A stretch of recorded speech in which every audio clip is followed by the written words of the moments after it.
Summer 1943, Camp Crossville, Tennessee.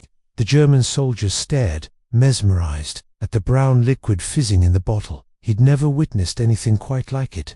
After 2 grueling years fighting in North Africa, sustained only by hard biscuits and ersatz coffee, this sweet, carbonated drink called Coca-Cola felt like a miracle, an impossibility made real. It cost just 5 cents at the camp canteen, a price, the guards told him, that American children paid with their weekly allowance. Across American prison camps that summer, 371,683 German prisoners of war were about to confront a reality that utterly contradicted everything Nazi propaganda had taught them about American weaknesses. They discovered a nation where ice cream was a routine dessert, where soft drinks were everyday beverages, and where candy bars were so common that guards simply gave them away. These simple foods, treats most German children had never even tasted, would systematically demolish Nazi ideology far more effectively than any propaganda program. The sheer mathematics of abundance was being written in sugar and carbonation, in chocolate and ice cream, revealing an American industrial capacity that transformed German deprivation from noble sacrifice into needless, tragic suffering. The desert's end came swiftly. The Afrika Korps surrender in Tunisia during May 1943 brought approximately 250,000 German and Italian soldiers into Allied captivity. These veteran desert fighters, who had pushed the British back to Egypt under Rommel's leadership, expected harsh treatment as prisoners. Nazi propaganda had thoroughly prepared them for American brutality and starvation. Instead, within hours of surrender, they encountered American rations. These field rations, which American soldiers routinely complained about, contained what seemed like treasures: crackers, processed cheese, candy, fruit bars, instant coffee, sugar tablets, and cigarettes. German soldiers who had survived on minimal rations for months treated these emergency meals as feasts. According to military records, at the processing camps in North Africa, the U.S. Army served pancakes with syrup, fresh eggs, and milk, foods that had vanished from German military rations years earlier. The systematic feeding of enemies with superior food began immediately, though its profound psychological impact would only be understood later. A German officer later testified to the International Red Cross, "We expected to be starved as prisoners. Instead, the Americans fed us better than our own army had." This confusion about American resources began our education. The Liberty ships carrying prisoners of war across the Atlantic in summer 1943 provided an intensive education in American abundance. These vessels, mass-produced at unprecedented rates, one completed every 42 hours at peak production, transported up to 30,000 prisoners monthly to the United States. Naval records show that prisoner rations aboard these ships matched or even exceeded standard crew provisions. Approximately 3,500 calories daily, including fresh bread, meat, vegetables, and coffee with sugar and milk. The ship's refrigeration systems, standard equipment on American vessels, maintained fresh food throughout the 2-week crossing. Most remarkably, documented accounts confirmed that ice cream was served on multiple occasions during Atlantic crossings. The USS General M.B. Stewart's log from July 1943 records serving ice cream to prisoners on July 4th, using the ship's ice cream maker that produced 10 gallons per batch. For men who hadn't seen ice cream since before the war, this frozen dessert in the middle of the ocean simply defied understanding. When ships docked at ports like Norfolk and Newport News, German prisoners encountered an America that Nazi propaganda had declared impossible. The Norfolk Naval Base, covering 4,300 acres with extensive waterfront facilities, and handled more cargo daily than major German ports, managed weekly.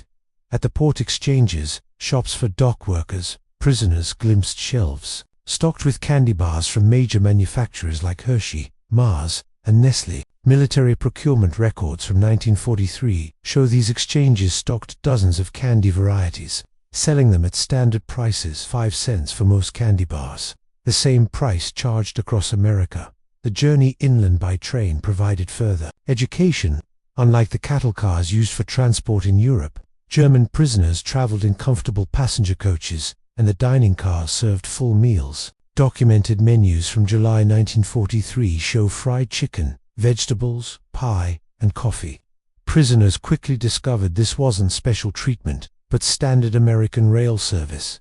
The prison camp system, constructed across America, housed prisoners in conditions that far exceeded Geneva Convention requirements. Camp Crossville, Tennessee, typical of the larger facilities, included electric lights, hot water, flush toilets, and heated barracks. But it was the camp exchanges, the PX stores, that delivered the deepest impact. According to Army Quartermaster records, camp exchanges stocked multiple soft drink brands: Coca-Cola, Pepsi, Dr. Pepper, RC Cola, various candy bars and confections, ice cream where refrigeration permitted, cigarettes and tobacco, fresh fruit and snacks, and even beer. 3.2% alcohol content. Prisoners earned 80 cents daily for labor, later raised to $1, with candy bars at 5 cents and Coca-Cola at the same price. A day's wage could purchase 16 items, an abundance beyond German imagination, where such products, if available at all, required special connections. Coca-Cola became the symbol of American industrial democracy. The Coca-Cola Company's wartime production reached remarkable levels. Company records show 5 billion bottles produced in 1943 alone. Their military contract guaranteed 5-cent Coca-Cola to American servicemen worldwide, a commitment requiring unprecedented logistics. German prisoners discovered that this soft drink, unknown to most before capture, was ubiquitous in America. Every camp received regular deliveries. Work details observed vending machines and coolers everywhere. Gas stations, factories, schools. Americans of all ages and classes drank it casually, often discarding half-empty bottles, without a second thought. The standardization astounded technically minded prisoners. Coca-Cola tasted identical whether consumed in Maine or Texas, a feat of quality control exceeding anything German industry achieved. The syrup concentrate, manufactured in Atlanta and distributed nationwide to bottling plants, represented industrial coordination that profoundly challenged Nazi assumptions about American chaos. Historical records from the Coca-Cola Company archives confirm that many prison camps received weekly deliveries of 200 to 300 cases, each containing 24 bottles. Camp Hearn, Texas alone, consumed approximately 7,000 bottles weekly during summer. 1943. Ice cream in American prison camps seemed impossible to Germans who hadn't seen it since before the war. Yet, Army records confirm that ice cream was regularly served in camps with adequate refrigeration during summer months. The military considered ice cream essential for morale, so important that specialized ice cream ships were built for the Pacific Fleet. At Camp Shelby, Mississippi, the July 4, 1943 celebration included ice cream made on site. Prisoners watched as hand-cranked freezers produced gallons using ice, salt, cream, sugar, and flavorings. The casual use of such scarce resources, ice in July, cream, sugar for entertainment, food, demonstrated priorities Germans couldn't fathom. By 1944, many camps had electric ice cream makers. The variety available: chocolate, vanilla, strawberry, butter pecan, exceeded what German ice cream parlors offered before the war. Prisoners could purchase ice cream bars for 10 cents, ice cream sandwiches for the same price, or cups of various flavors. Army procurement records show that larger camps ordered 50 to 100 gallons of ice cream weekly during summer months. The frequency varied by location and season, but prisoners regularly enjoyed this frozen luxury that had vanished from German life. Sugar consumption in American prison camps delivered a particularly powerful impact. In Germany, sugar was strictly rationed. Civilians received 280 grams monthly, when available. In American camps, sugar sat in bowls on mess hall tables for unlimited use. Quartermaster records from 1943 to 1945 show camps receiving 100-pound bags of refined sugar weekly. Camp bakeries used sugar liberally. Cakes, cookies, and pies appeared regularly on menus. The mess halls sweetened coffee, tea, cereals, and desserts without restriction. One documented incident from Camp Aliceville, Alabama, illustrates the contrast. In August 1943, humid weather hardened several hundred pounds of sugar, making it difficult to use. Rather than steam and recover it, as Germans would have, kitchen staff discarded it and ordered replacement supplies. German prisoners working in the kitchen were reportedly distressed by this waste. American chocolate consumption patterns revealed democratic abundance. Major manufacturers Hershey, Mars, and Nestle produced millions of bars monthly, despite wartime restrictions. The military alone purchased 380 million pounds of chocolate products during the war years. Prison camp exchanges stocked multiple chocolate varieties, the standard Hershey bar Duracians, emergency chocolate bars, and various candy bars containing chocolate were available for 5 to 10 cents. Prisoners discovered Americans had preferences among chocolate brands, casually choosing one over another. Red Cross packages distributed monthly to prisoners included chocolate bars among other items. The American Red Cross records show that standard parcels contained chocolate or candy bars, instant coffee, processed cheese, crackers, canned meat, cigarettes, and soap. These packages supplemented regular rations, providing luxury items that exceeded what German civilians received as basic rations. Thanksgiving, 1943, introduced German prisoners to American holiday abundance. This purely American celebration demonstrated a national coordination of consumption that dwarfed German organizational efforts. Army records confirm that all prison camps served traditional Thanksgiving dinner: roast turkey with stuffing, mashed potatoes and gravy, sweet potatoes, cranberry sauce, vegetables, pumpkin pie, coffee, and milk. The logistics required to provide turkey dinners to 425,000 prisoners of war, plus millions of American servicemen worldwide, showcased an incredible organizational capacity. The fact that German prisoners received the same meal as American soldiers emphasized an equality of treatment that profoundly contradicted Nazi racial hierarchy. Crisp's 1943 brought unexpected generosity from American civilians. Church groups, civic organizations, and individuals sent packages to German prisoners. The American Friends Service Committee alone distributed 50,000 Christmas packages to enemy prisoners. These packages typically contained homemade cookies, candy, toiletries, games and books, cigarettes, and writing materials. Local communities near camps often provided additional support. In Tonkawa, Oklahoma, townspeople delivered homemade treats. 2 German prisoners at Camp Tonkawa, in Hearne, Texas. Church groups brought Christmas cookies and candy to Camp Hearne. This civilian kindness toward enemies fundamentally challenged Nazi ideology. Americans who had family members fighting against Germany nevertheless showed charity to German prisoners, demonstrating strength through mercy rather than vengeance. As labor shortages intensified, German prisoners worked increasingly outside camps, witnessing American food production firsthand. By 1944, approximately 100,000 prisoners worked in agriculture and food processing, gaining intimate knowledge of American abundance. In Michigan orchards, prisoners picked cherries destined for maraschino production, those bright garnishes topping ice cream sundaes. The sheer volume staggered them, single orchards producing tons of fruit for decorative purposes. At canneries, prisoners observed quality control that rejected perfectly edible food for minor imperfections. Del Monte records from 1944 showed that approximately 15% of fruit was rejected for canning due to size, irregularities, or minor blemishes, typically diverted to animal feed.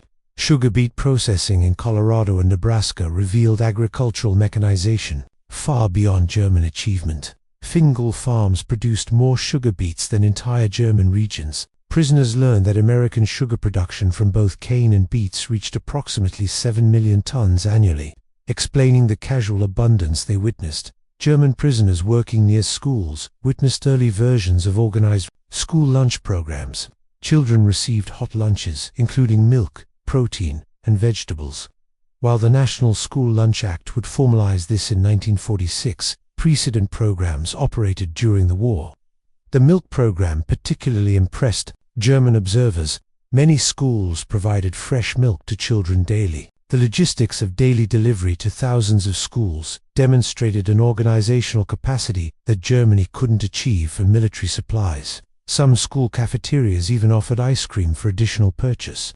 The concept of children buying frozen desserts at school while German children faced food shortages created a profound impact among prisoner observers. When minimum security prisoners ate at American diners under guard, they encountered democratic abundance. These small restaurants offered menus that would have graced elite German establishments, yet were available to anyone with modest funds. Documented prices from 1944 show a hamburger for 25 cents, Coca-Cola for 5 cents, a pie slice for 15 cents, an ice cream sundae for 25 cents, and a full dinner special for 65 to 75 cents. The equality of service, anyone could order anything, contradicted German social stratification. A factory worker and a bank president ate identical meals at adjacent counter stools, served by the same waitress for the same price. As prisoners gained access to American publications, they discovered production statistics that dwarfed German. FS 1944 American production documented staggering figures. Sugar, approximately 7 million tons. Chocolate and cocoa products, 380 million pounds. Military alone. Coca-Cola, 5 billion bottles, 1943 figure. Ice cream, over 500 million gallons. Milk, 119 billion pounds. German production for the same period was starkly different. Sugar, heavily rationed, primarily from beets. Chocolate, military priority only. Soft drinks, minimal production. Ice cream, virtually non-existent.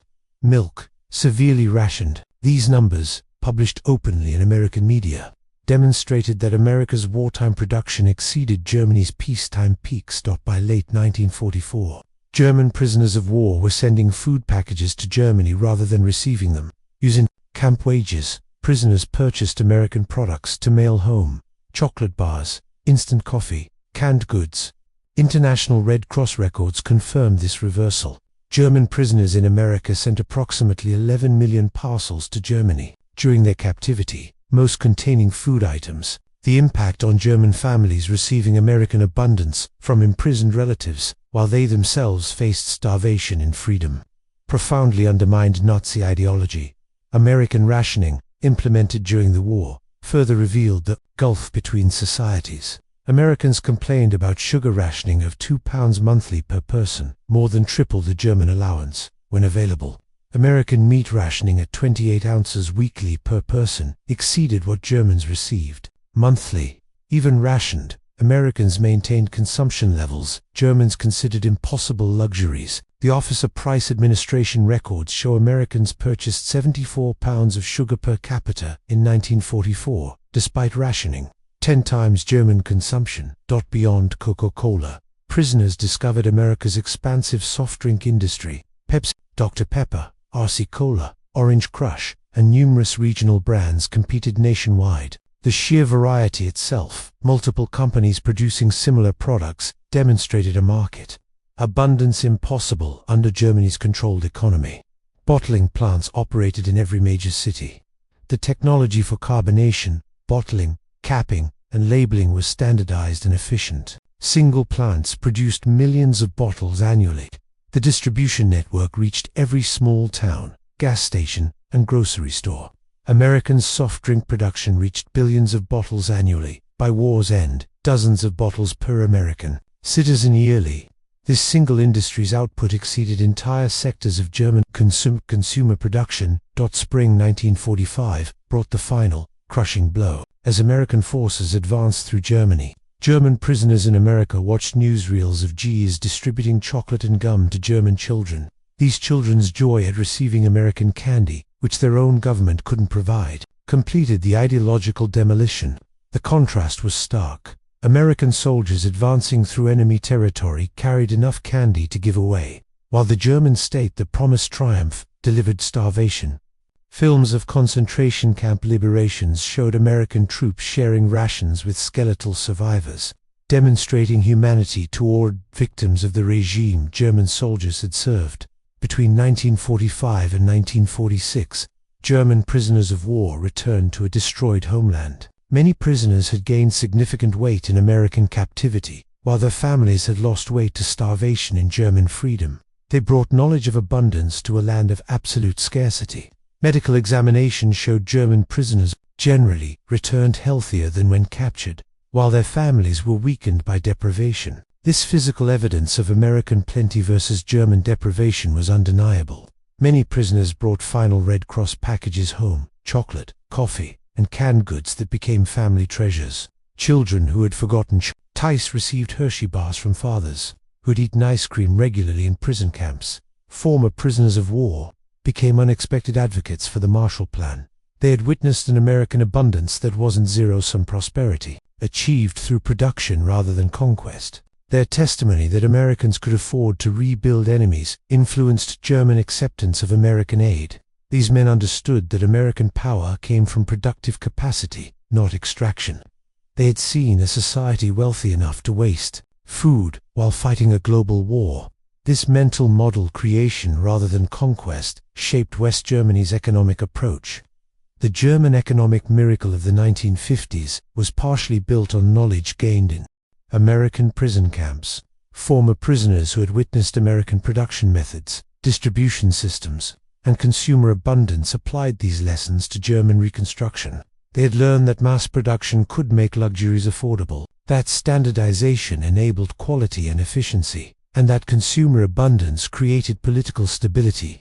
Industrial democracy, they realized, could outproduce authoritarian control. These lessons, learned through Coca-Cola and ice cream, shaped a generation of German business and political leaders. The transformation of German prisoners through American food abundance is meticulously documented in military quartermaster records, International Red Cross reports, corporate production records, particularly Coca-Cola archives, prisoner correspondence censored but preserved, post-war interviews and memoirs, and academic studies, especially Arnold Kramer's extensive research. Arnold Kramer, the leading historian of German prisoners of war in America, concluded that food abundance was central to their ideological transformation.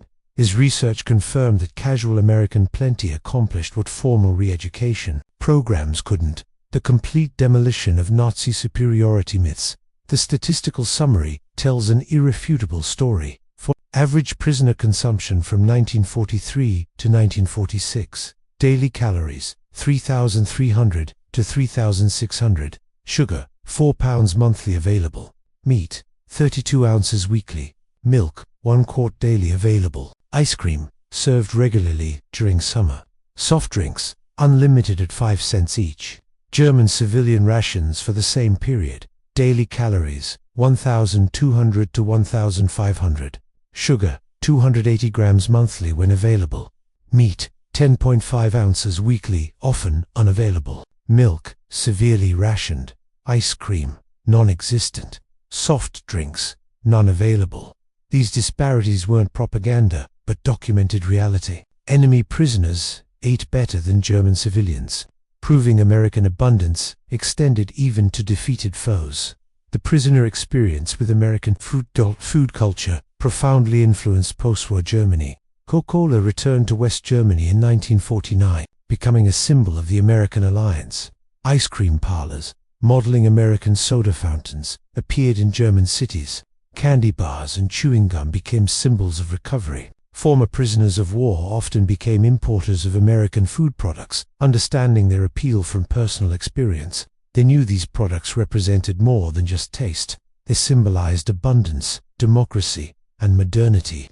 The introduction of supermarkets to Germany in the 1950s was championed by former prisoners who had witnessed American grocery stores. They understood that democratic abundance required new distribution methods, not just increased production. Dotting various post-war interviews and memoirs, German prisoners of war consistently identified food abundance as transformative. A former Africa Corps officer stated in a 1975 interview, "We expected to defeat a weak, divided America. Instead, we found a nation that could give ice cream to enemies. That's when we knew we had lost more than a war. We had lost our entire worldview." Another veteran, interviewed for a documentary in 1985, recalled, "My first Coca-Cola was like drinking the future. It was sweet, fizzing, completely unnecessary, and available to anyone for a nickel. That drink contained everything." Nazi Germany wasn't abundant, democratic, joyful. These testimonies, collected across decades, confirm that American food abundance achieved what military defeat alone couldn't: complete ideological transformation. The men who arrived as Nazi warriors left as witnesses to democratic prosperity. Historians recognize the German prisoner of war experience in America as remarkably successful re-education through abundance rather than propaganda. The program succeeded because it relied on observation rather than instruction. Prisoners saw American society functioning at peak productivity while treating enemies with dignity. The food aspect was crucial because it was universal. Everyone understands hunger and satisfaction. The evidence was undeniable. Weight gain and health improvement were visible. Continuous 3 meals daily, plus canteen purchases, contrasted starkly with German deprivation, which prisoners knew intimately. Every meal became a lesson in American industrial capacity. Every Coca-Cola demonstrated standardization and distribution. Every ice cream sundae showed that abundance could be democratic. Children of prisoners of war grew up hearing about American abundance in prison camps. These stories, initially seeming fantastic, were validated as West Germany recovered and American products became available. The mythology of American plenty, born in prison camps, shaped generations of German-American relations. Many prisoner children later studied or worked in America, drawn by their fathers' tales of impossible abundance. They found the reality matched the stories. Supermarkets stocked with variety, soda fountains serving sundaes, candy aisles offering dozens of choices. This multi-generational impact extended beyond individuals.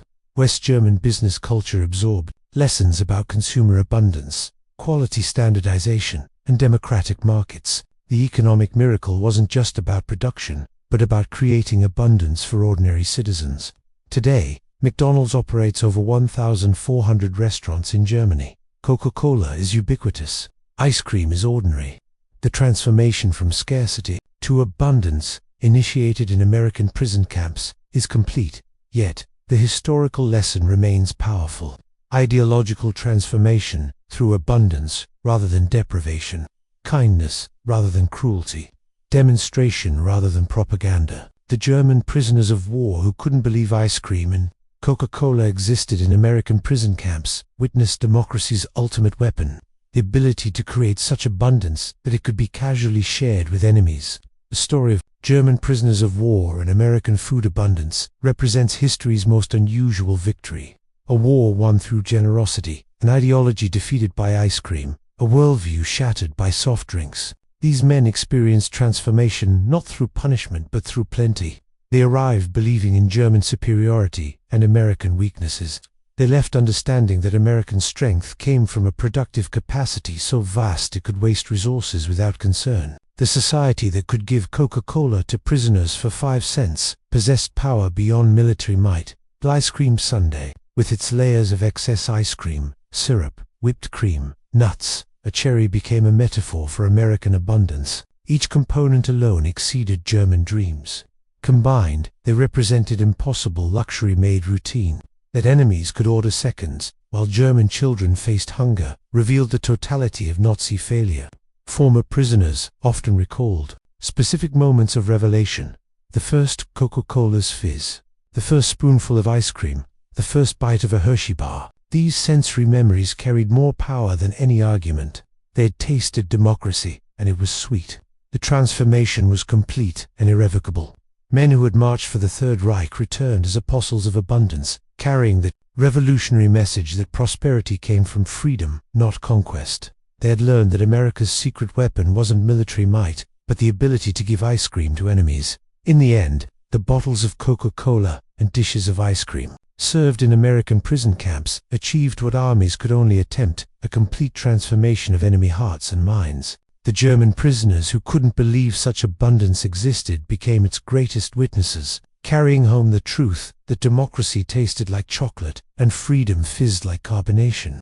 Their story reminds us that sometimes the greatest victories are won not through destruction but through demonstration, not through taking but through giving, not through hatred but through the simple act of serving ice cream to enemies on a hot summer day. The men who experienced American abundance as prisoners became freedom's most unlikely ambassadors. He transformed forever by the impossible reality of Coca-Cola and ice cream in American prison camps.